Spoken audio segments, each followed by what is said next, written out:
5 আগস্টের পর থেকে ভারত ও বাংলাদেশের দুই সরকার প্রধানের বৈঠকের কথা বারবার গুঞ্জন উঠলেও এবার তা সত্যি হয়েছে।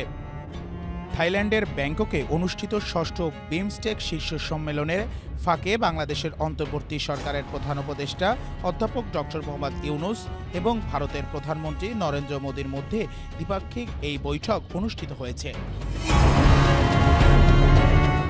বৈঠকে অন্তর্বর্তীকালীন সরকারের প্রধান উপদেষ্টা ডক্টর মোহাম্মদ ইউনূস ও ভারতের প্রধানমন্ত্রী নরেন্দ্র মোদীর মধ্যে বাংলাদেশের সীমান্ত হত্যা, তিস্তা চুক্তি, শেখ হাসিনাকে ফেরানো সহ গঠনমূলক বিভিন্ন আলোচনা হয়েছে বলে নিশ্চিত করেছেন প্রধান উপদেষ্টার প্রেস সচিব শফিকুল আলম।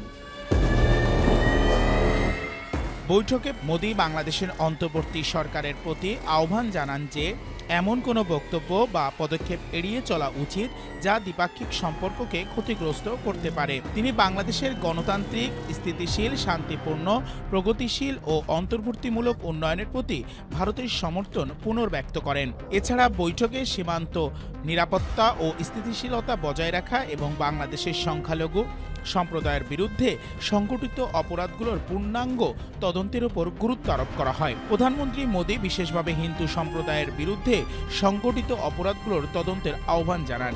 এই বৈঠকটি বাংলাদেশ ও ভারতের মধ্যে সম্পর্ক পুনর্গঠনের একটি গুরুত্বপূর্ণ পদক্ষেপ হিসেবে বিবেচিত হবে বলে মনে করছেন বিশ্লেষকরা। শাহরিয়ার রহমান, জনকণ্ঠ।